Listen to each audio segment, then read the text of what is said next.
बिस्मिल्लाहिर्रहमानिर्रहीम अस्सलाम वालेकुम। MGT 101 financial accounting lecture number 8। इसमें हम अक्रूवल अकाउंटिंग के बारे में पढ़ेंगे। अकाउंटिंग की दो टाइप्स हैं, जिनमें एक कैश बेसिस है और दूसरी अक्रूवल बेसिस है। कैश बेस अकाउंटिंग में हम अकाउंटिंग एंट्री करते हैं जब हम कोई चीज़ लेते हैं या किसी को देते हैं, उसके बदले में हम कैश रिसीव कर लेते हैं या पे कर लेते हैं। यानी जहाँ पर कैश का लेन देन हो जाता है तो हम अकाउंटिंग एंट्री कर लेते हैं। आमतौर पर इसे छोटे छोटे कारोबार इस्तेमाल करते हैं क्योंकि ये ज़्यादा कॉस्टली नहीं होता और ज़्यादा कॉम्प्लेक्स नहीं होता। इसके अगेंस्ट अक्रूवल बेस अकाउंटिंग है। अक्रूवल बेस अकाउंटिंग में जब भी हम कोई गुड या सर्विस ले लेते हैं या हम किसी को दे देते हैं, उसके अगेंस्ट अगर हमने कैश रिसीव नहीं किया या हमने पे नहीं किया, लेकिन वो गुड या सर्विस हमने अर्न कर ली है, तो हम उसकी एंट्री कर देंगे। ये सिस्टम थोड़ा सा कॉम्प्लेक्स है, लेकिन इस सिस्टम की वजह से हमारी फ़ाइनेंशियल परफॉर्मेंस, जिसमें हम रिसीवेबल या पेएबल के दरमियान जो फ़र्क होता है, वो हम इजीली कर सकते हैं। इस बात को हम एक एग्ज़ाम्पल की मदद से समझने की कोशिश करते हैं। इसमें इलेक्ट्रिसिटी का बिल है 3 मंथ्स का, अक्टूबर से दिसंबर तक, और वो हमने 2009 31 दिसंबर तक पे नहीं किया। अच्छा, इसमें ये आ जाता है कि हमने वो सर्विस ले ली है लेकिन हमने कैश पे नहीं किया। तो अगर हम इसको कैश बेस अकाउंटिंग के अंडर देखते हैं तो कैश बेस अकाउंटिंग में ये 2009 का एक्सपेंस नहीं होगा क्योंकि हमने कैश पे नहीं किया। सपोज़ हम वो कैश पे करते हैं 2010 में, तो इसको हम 2010 के एक्सपेंस में इंटर करेंगे। दूसरी तरफ अगर हम अक्रूवल बेस अकाउंटिंग के अंडर इसको देखते हैं तो ये वो सर्विस है जो हमने अर्न तो कर ली है लेकिन हमने उसकी पेमेंट नहीं की। अक्रूवल बेस अकाउंटिंग में हम 2009 में इसका एक्सपेंस इंटर करेंगे और 2010 में जब हम इसको लेके जाएंगे तो हम इसको एज अ लायबिलिटी लेके जाएंगे क्योंकि हमने सिर्फ इसकी पेमेंट करनी है। अभी एक दूसरी एग्ज़ाम्पल हमारे पास ये है कि हमने 2009 के ईयर की जो इंश्योरेंस पे करनी थी वो हमने 1 नवंबर 2008 को हमने पे कर दी, यानी हमने वो एडवांस में ही पे कर दी है। तो कैश बेस अकाउंटिंग हमें कहता है कि जब भी आप कैश पे करेंगे या रिसीव करेंगे, आप उसको एंटर करेंगे। तो यहाँ पे हमने 2008 में जब पेमेंट कर दी है तो हम 1 नवंबर 2008 को ही इसकी कैश बेस अकाउंटिंग के तहत एंट्री कर लेंगे।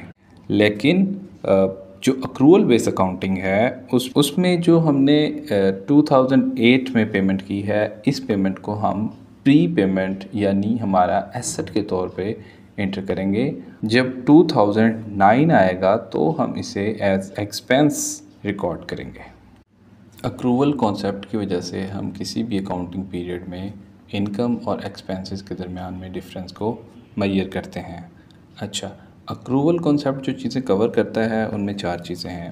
नंबर 1 है अक्रूड इनकम।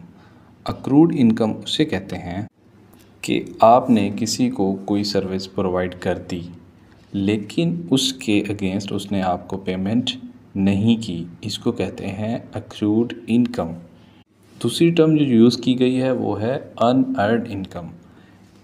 मसलन आपने किसी से पेमेंट ले ली लेकिन उसके बदले में आपने उसको कोई सर्विस प्रोवाइड नहीं की अभी तक, तो इसे कहते हैं अनअर्न्ड इनकम। थर्ड टर्म जो यूज़ की गई है उसे कहते हैं अक्रूड एक्सपेंस। ये इसी तरह है जैसे अक्रूड इनकम हमने पढ़ा है।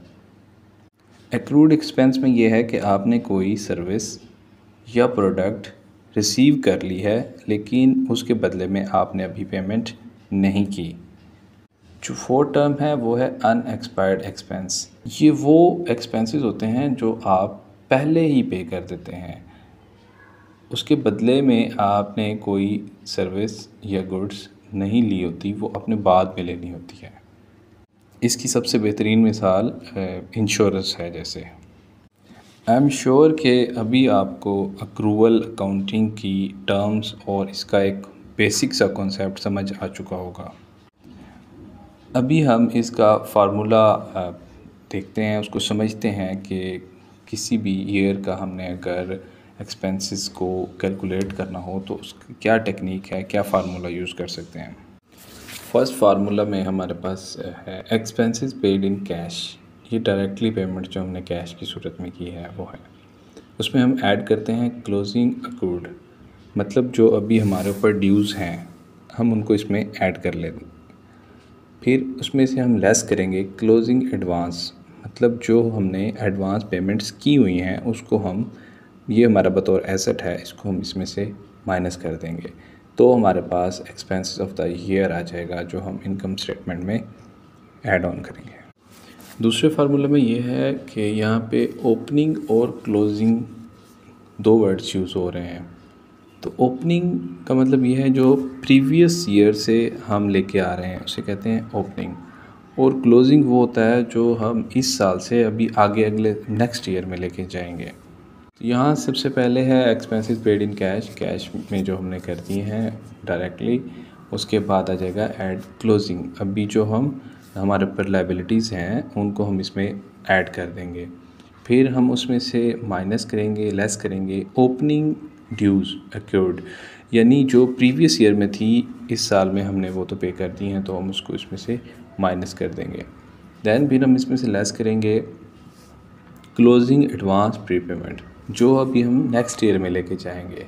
ये हमारा एसेट होता है, मतलब जो हमने प्री पेमेंट कर दी है लेकिन उसके अगेंस्ट हमने कोई सर्विस या कोई अभी रिसीव नहीं की, तो ये हमारा एसेट है। इस एसेट को हम इसमें से माइनस कर देंगे। फिर हम इसमें ऐड करेंगे जो ओपनिंग एडवांस है, मतलब जो प्रीवियस ईयर का एडवांस हमने दिया हुआ था इस साल हम उसको ओपनिंग में लेके आए थे, तो उसके अगेंस्ट हमने कहीं ना कहीं वो गुड्स या सर्विस रिसीव कर ली होगी, तो इसको हम यहाँ से ऐड कर देंगे। तो ये हमारे टोटल ईयर के एक्सपेंसेस हो जाएंगे जिनको हम इनकम स्टेटमेंट में समराइज़ करेंगे। यहाँ दोबारा से वही टर्म्स यूज़ की गई हैं, अक्रूड एक्सपेंसेस, वो एक्सपेंसेस जिनके अगेंस्ट हमने कोई प्रोडक्ट या सर्विस रिसीव कर लिया है लेकिन हमने पेमेंट अभी नहीं की। इसी को मुख्तलिफ़ अल्फाज में लिखा या पढ़ा जाएगा अकाउंटिंग में, जिसमें outstanding expenses, expenses in arrear, expenses due, expenses owing, expenses not yet paid and payable. दूसरी चीज़ हमने पढ़ी है एडवांस एक्सपेंसेस, प्रीपेड एक्सपेंसेस जिसे कहते हैं, अनएक्सपायर्ड एक्सपेंसेस भी कहते हैं। इसका मतलब ये है कि हमने पेमेंट पहले कर दी है, उसके अगेंस्ट हमने कोई प्रोडक्ट या सर्विस अभी नहीं ली, इन फ्यूचर हम लेंगे। फिर हमारे पास हमने अभी पढ़ा है अक्रूड इनकम। इसका मतलब ये है कि हमने कोई प्रोडक्ट या सर्विस सेल कर दी है, किसी को दे दी है, लेकिन उसके अगेंस्ट हमने अभी पेमेंट नहीं ली। इस अक्रूड इनकम को हम outstanding income, income in arrear, income due, owing, not yet receive या रिसीवेबल, इन नामों से लिखते और पढ़ते हैं अकाउंटिंग में। फिर दो वर्ड और यूज़ होते हैं, एडवांस इनकम और अनअर्न्ड इनकम। एडवांस इनकम का मतलब ये है कि हमने इनकम ले ली है लेकिन उसके अगेंस्ट हमने कोई प्रोडक्ट या सर्विस अभी नहीं दी। इसी तरह इसको अनअर्न्ड इनकम भी कहते हैं। अर्न जो लफ्ज़ यूज़ हो रहा है वो तब यूज़ होगा जब भी हम कोई चीज़ या सर्विसेज ले लेंगे या हम दे देंगे, तो अर्नड लफ्ज़ यूज़ होगा। वो इनकम में भी यूज़ हो सकता है और एक्सपेंसेस में भी यूज़ हो सकता है।